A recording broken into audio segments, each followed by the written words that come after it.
Chapter 1.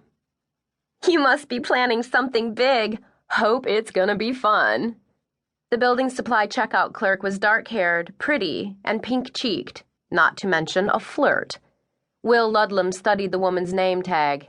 I always find a way to make work fun, Cindy. He lifted his gaze to her face, gave her a smile that showed off his dimples, and felt her heart rate jump a few notches in response. Oh yeah, he still had the touch.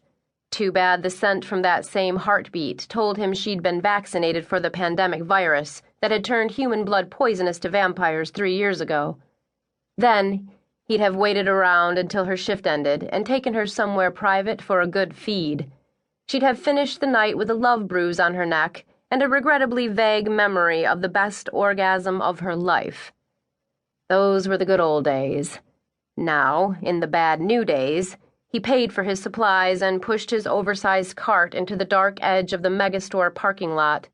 Not that there would be members of his father's tribunal hit squad hanging around the Home Depot in Opelika, Alabama, but one couldn't be too cautious, especially if one lived 30 miles away in Penton. Correction, if one lived in the underground bunker outside Penton known as Omega, where what was left of Aidan Murphy's vampire scathe and their bonded humans had been forced to flee after his father blew up half the town. He did a quick inventory as he unloaded the flat cart and piled supplies in the back of the beat-up black pickup that belonged to one of the Penton humans. His own wheels, a sweet cream-colored vintage Corvette, was too conspicuous to drive around in these days, and most of the town's vehicles had been blown to smithereens by one of dear old Dad's minions 3 days ago when they'd torn through Penton like Sherman burning Atlanta.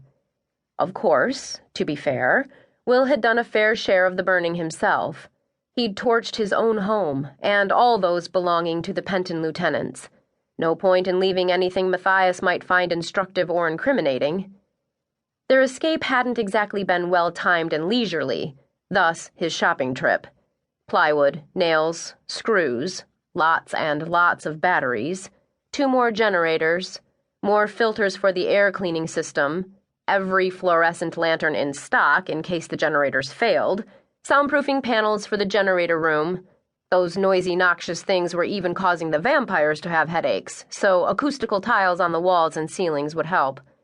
98 people had gone into Omega. Some of them were in for the long haul, but most of the newer scathe members and familiars were having second thoughts now that they'd had a couple of days to realize what living underground really entailed. Aidan had met with Will, Mirren, and the other lieutenants last night to plan an exit strategy for all but their core group. Moods had been bleak, and everyone agreed they had to start wiping memories and getting people out of there a few at a time. They couldn't go en masse. Most of the people in Penton had lost their vehicles, and retrieving the ones left in the town was too risky. Besides, Matthias would have the roads out of Penton watched, as well as the streets of Atlanta, looking for an influx of new vampires and bonded humans. But they could take out a few at a time, put them in transitional safe houses owned by the Penton scathe, and make sure they didn't remember anything that would play into Matthias's hands. The Penton scathe would be easy to identify, being pretty much the only well-fed vampires around these days. Aidan's peaceful community of vampires and their willingly bonded human familiars had been perfect until their numbers grew large enough to threaten the tribunal and their old ways of doing things. Now, thanks to Will's father and a bunch of trumped-up charges, they were all in a clusterfuck nobody knew how to escape. Some of the newer scathe members would leave, and he couldn't blame them. They'd joined the Penton community to live peacefully, not end up in a war with the vampire ruling body. But the lieutenants, like Will, would stay with Aidan, no matter what. Penton was worth saving and rebuilding. They just had to figure out a way to survive.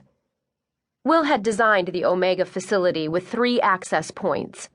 The entrance from the community center basement had been destroyed by the first of Matthias's bombs, killing a lot of people who'd been gathered for a town hall meeting.